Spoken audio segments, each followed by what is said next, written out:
Most people budget for the big bills, but it's the small ones that sort of sneak up on you. They creep in. And if you're not careful, they can absolutely ruin your budget. If you don't know us, I'm Larry. I'm Hope. We're from Under the Median, where practical frugality meets real life.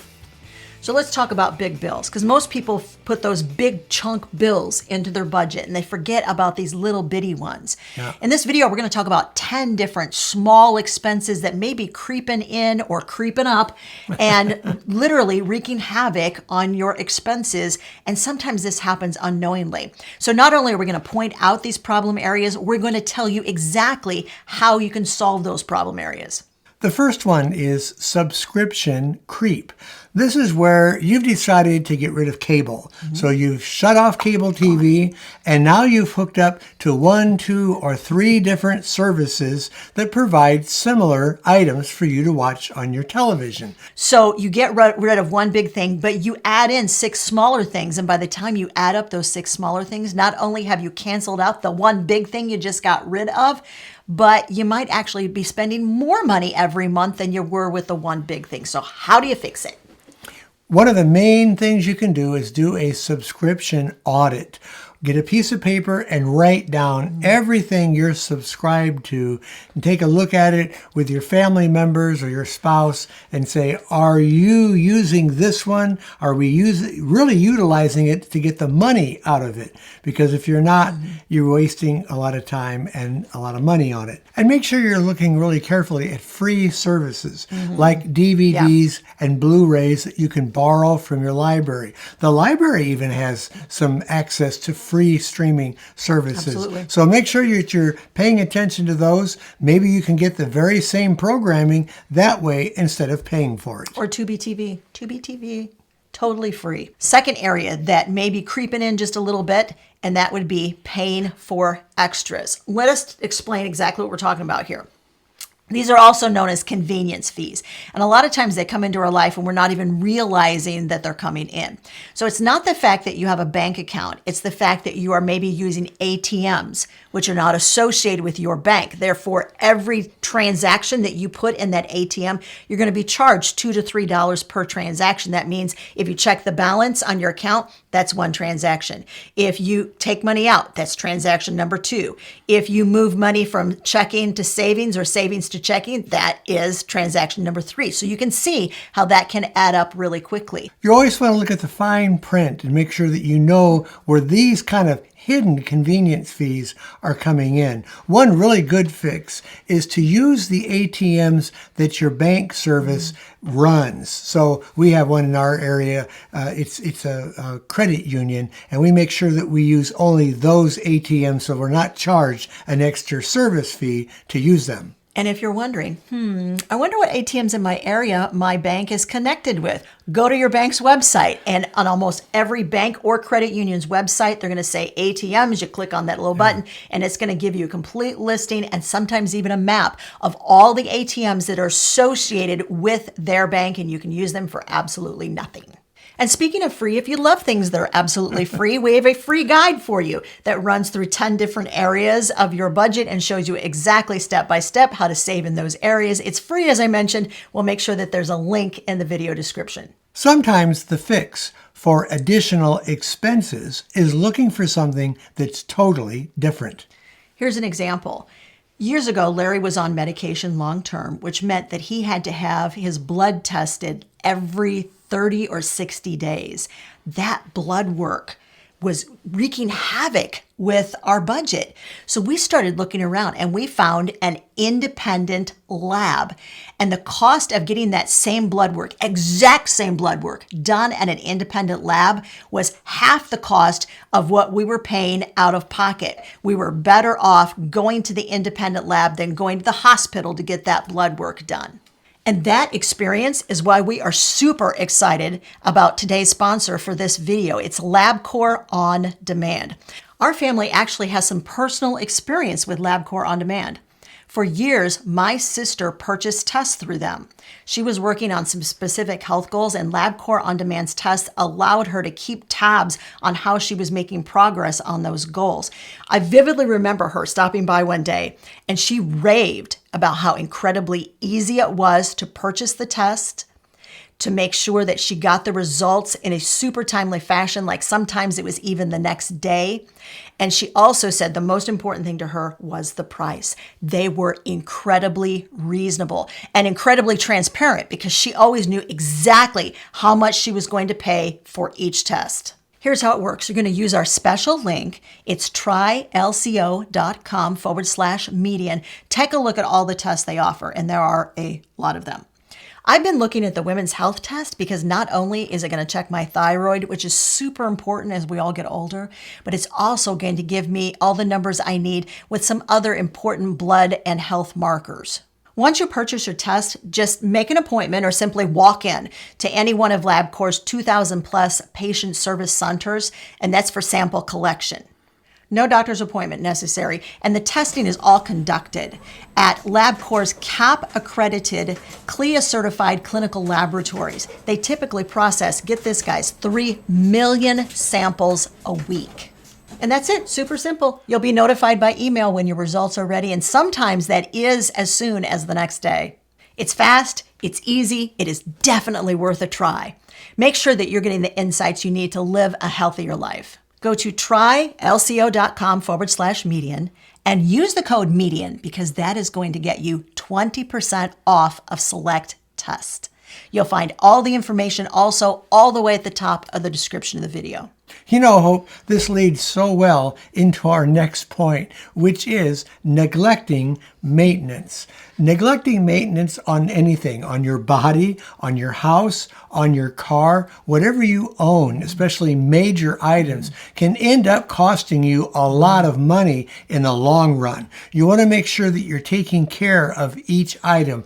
Your car needs oil changes regularly. You need to have it checked out regularly at the service station to make sure there's nothing hidden going wrong with the car that you might not have noticed that will really hurt you later on, especially if you're on a long road trip.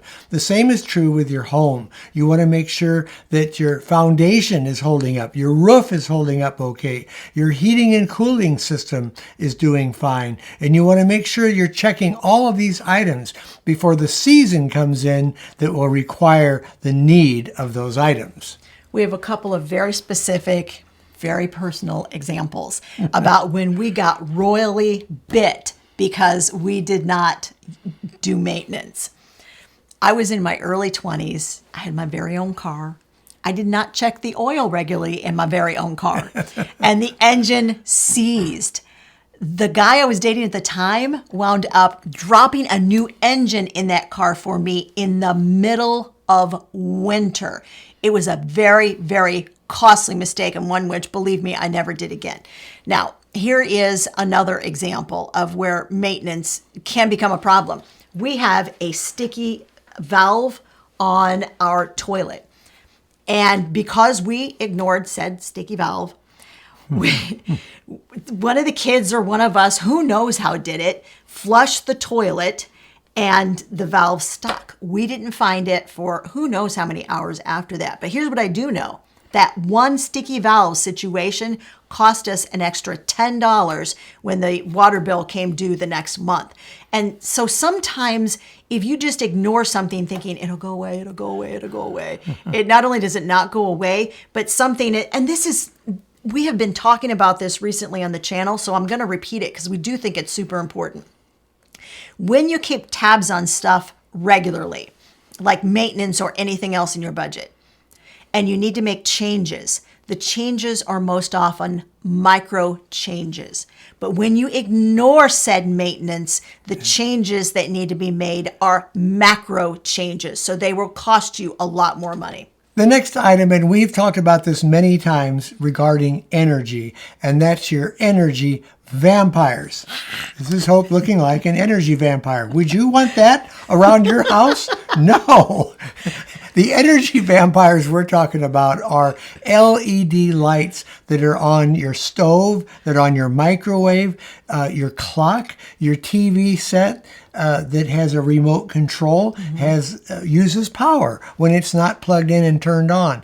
Anything that uses power when you're not using it is wasting energy you don't have to use. I would put an extra switch on them, put them into a circuit system that you can turn on and shut off the power leading to those items so that you're not wasting energy and you're saving money. Smart power strips will do that for you. Super easy. Very, right. very inexpensive to get a smart power strip. Should we say, though, that because we're talking vampires, that it sucks energy? Would that be appropriate? I'm just asking for a friend. But it's very easy to fix this sort of problem. And before you think, well, it just can't possibly make that much difference, do you know what experts tell us about this vampire energy problem? It could be costing you up to an additional 10% in every single utility bill. So it depends on how many things you have, connected in that use this vampire energy, but it can be kind of a costly mistake not to be taking care of that. And I want to make something clear on this point. Hope is not a vampire. Thank you for pointing that out. The next thing, which it's a small thing, but it might be costing you a lot more money than you think, and that is convenience food and dining out. So I'm going to use an example because one of our sons just got back from going out to eat with some friends, and I said, so, because, inquiring moms want to know, what did it cost you? And he said, well, after I left a tip, because it was a sit-down restaurant, he said it was $22, which is that's an inexpensive meal going out these days. Yeah. So here's what we wanted to point out, because look, $15 doesn't seem like that much, right? But if you are doing that once a week and you're spending that $15, it's costing you $600 a year. Now, that is no small amount of money. So we always tell people, do the math, do the math, do the math. If you have a family of 4, that could cost you $60 each time you take them out. And if you take them out once a week, that is costing you $3,000 a year. Now, my brother got me onto this years and years ago about multiplying something that you do each week by the amount that cost would be yearly. And that really hits home with how much money you're really talking about. You can avoid this by just planning ahead. We are huge proponents of meal planning, but one of the things we discovered, especially when we had 4 kids at home, was this was like our secret weapon. Have 2 or 3 different foods on the pantry shelf at all times that you can grab, and you can get dinner on the table in 15, 20 minutes. Because that's the thing. We wound up calling for takeout because we're hungry and we feel like I just cannot sustain life any longer waiting for this takeout to get here or waiting for someone to go pick up the takeout and bring it home. Those simple, easy meals that can sit on your pantry shelf until you need them, those were gold for us when we had young kids. Now, this kind of leads into the next item, which is small daily habits that add up. Let's say you're going for coffee every day. 5 days a week, you're getting a $3 cup of coffee, and that is an inexpensive cup of coffee to buy out. Yep. If you add that up for one whole year, you're actually spending $780 just on coffee. That's a lot of money, and I'm sure you could use that for some better things. But how many people do this? I'm so glad you asked because I've done some research. It's hope and research time. 1 in 5 workers gets coffee out 5 days a week. So it's no small amount. But if you make coffee at home, which costs you literally pennies a cup, you're going to save well over $600 a year just by taking your coffee from home. Let's talk about breakfast. 10% of the workers eat breakfast out every day. Now that is a lot of money. Generally, you're talking about $10 for a good breakfast. So you add that up and you're going to come out to $2,600 a year just to eat breakfast. It's so much cheaper, and breakfasts are easy to make at home. Just some boxed cereal or oatmeal or cream of wheat, easy to make. I do the cream of wheat and oatmeal every day for our family, and it's a much cheaper way to eat than to eat out. Or even bagels and cream cheese and a piece of fruit. Yeah. Breakfast doesn't have to be fancy to be No, filling. no, it doesn't. And it can be super quick that you can grab it on your way out the door. Now, let's just say you eat breakfast at home or you take breakfast from home, you're going to save a significant amount of money, thousands of dollars every year by not eating out breakfast. So we've covered coffee, we've covered the breakfast. Let's talk about lunch because it seems like the next thing in line. Lunch is going to be $20 each time you eat out. And the statistics for going out to eat for lunch are the same as breakfast. 1 in 10 workers goes out every day for lunch. And I remember seeing this where I worked at the police station. People went out for lunch all the time, didn't think a thing of it, didn't go to necessarily real inexpensive places either. And once again, that will really add up fast on your yearly budget. How fast does it add up? I'm so glad you asked. If you had to eat every weekday, every work weekday, so 5 days a week, you're going to go out to lunch. You're going to spend $20 per lunch. Average. That means that you're spending in 52 weeks $5,200 on lunch. Unbelievable. If you bring a $2.50 lunch from home, you'll save $4,550 a year. That's amazing. I can think of a lot of things to get with that kind of money. But we've given you all of the individual amounts of money.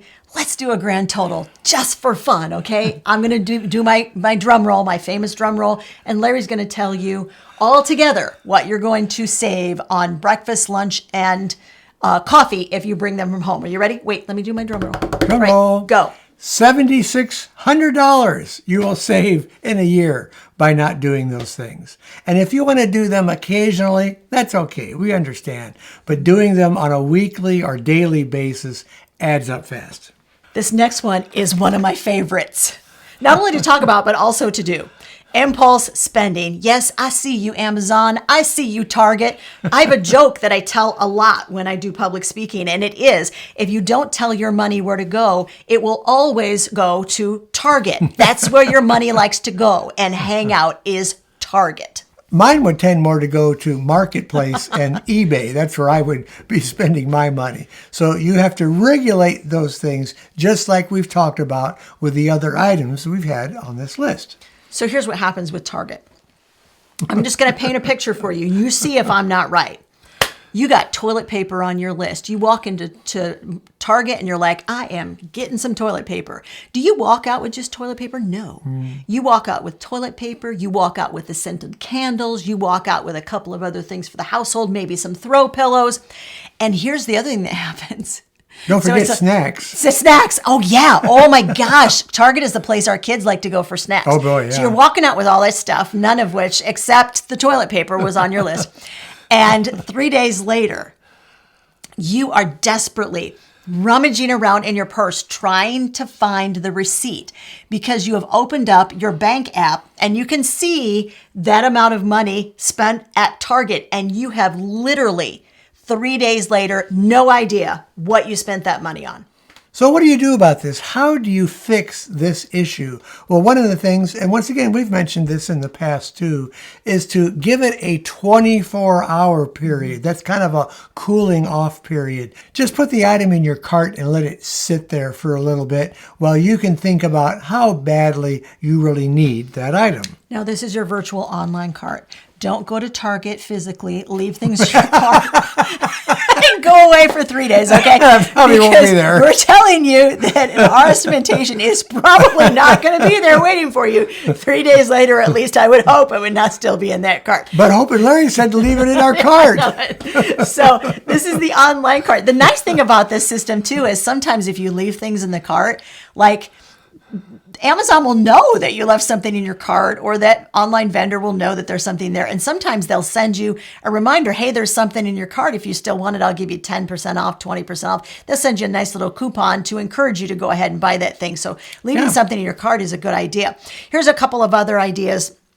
We always have a mandatory waiting period, let's say 24, 48 hours before we purchase something, especially if it's something that is not something that we really need. But let's say that you're at the store and you're like, I feel like I really need this. We have something that we have used that has been super helpful to us to help us sort of systematize and organize the difference between a want and a need.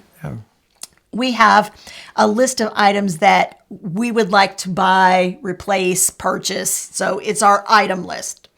And as with everything else, if you're new to the channel, you're going to see me do this the first time. If you've watched me more than once, you're going to do this with me. What should that list be, guys? It should be prioritized. And that means the most important things are at the top of that list. We have some specific goals that we're working on, one of which is we have to get some very expensive concrete work done in the back of our house. And believe me, when we put stuff on the list of we'd like to replace the bedspread, or we would like to Replace the couch. And Larry would like to replace the throw pillows because he hates them so much. And You know why I hate the throw pillows? Lord. We mentioned the throw pillows on a previous video, but I never mentioned what I didn't like. They have real feathers in them, and the real feathers start sticking out of the pillow. So you put a pillow on and you lean back on it, and there's this feather sticking you in the back. No, I don't like the pillows. All right, now, so regardless of what it is you're putting on that list of items, maybe the throw pillows are going to be at the bottom of the list, but believe me, for us right now, that concrete stares at us like, don't spend money, don't spend. It's like a siren call of don't spend this money, don't spend this money. And it keeps us from pushing that big red buy button because all of a sudden we remember, oh my heavens, we've got that concrete work to save for. And yeah, nickels and dimes do add up to dollars. They truly do. Yeah. But it helps us to reprioritize everything and make sure that we're not buying wants, that we're buying needs. The next item is easy to spend some money on, and we all can fall into this one. I mean, Hope and I have fallen into this trap, and that's emotional spending. You've had a bad week, something's happened to you, maybe you've lost a close loved one. I mean, these are serious things that really happen in real life, and that might give you an excuse to spend extra money on maybe a large item, and you'll just rationalize it by saying, well, I deserve this because I've been through so much. That is a bad reason to spend money. So how do you regulate that? This has worked really well for us. Name the emotion. I am feeling what? What is that emotion that is driving you to want to spend the money? Are you bored? Are you frustrated? What is it? Once you name the emotion, it almost renders it powerless. Yeah. Because you get it out. And you can even put it down on paper and say, I am feeling this. Once you recognize the emotion, then that drive, that desire to buy something to fix or fill that emotional spot kind of goes away, because then you realize, no, you know what I really need to do? I need to maybe call a friend and say, I'm feeling really sad. And that's a good thing to do, but figuring out a way to deal with it, which is really healthy emotionally and will help you with your financial goals, that's a better way to deal with it than spending money. Our next item, once again, very common, and that's gift-giving guilt.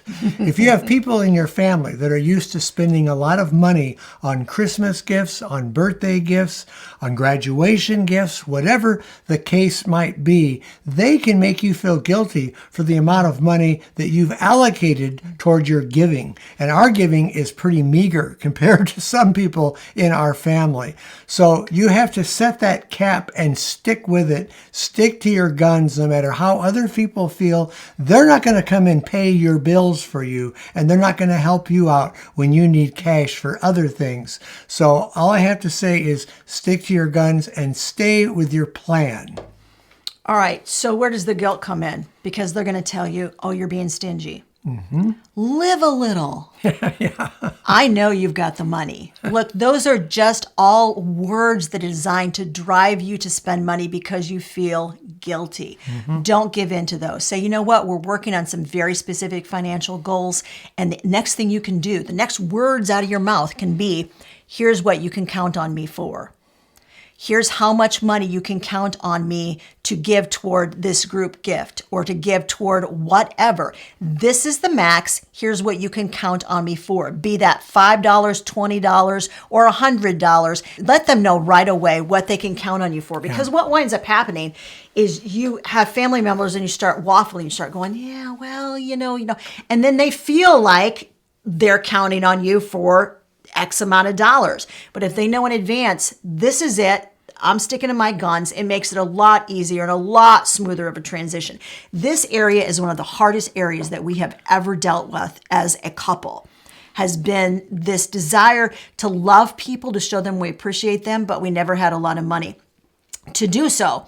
And to set these boundaries has been really super duper hard. And that's why we mention it, because the holidays are coming up, guys. Yeah. And so knowing how to delicately and graciously deal with these things, I think is really important.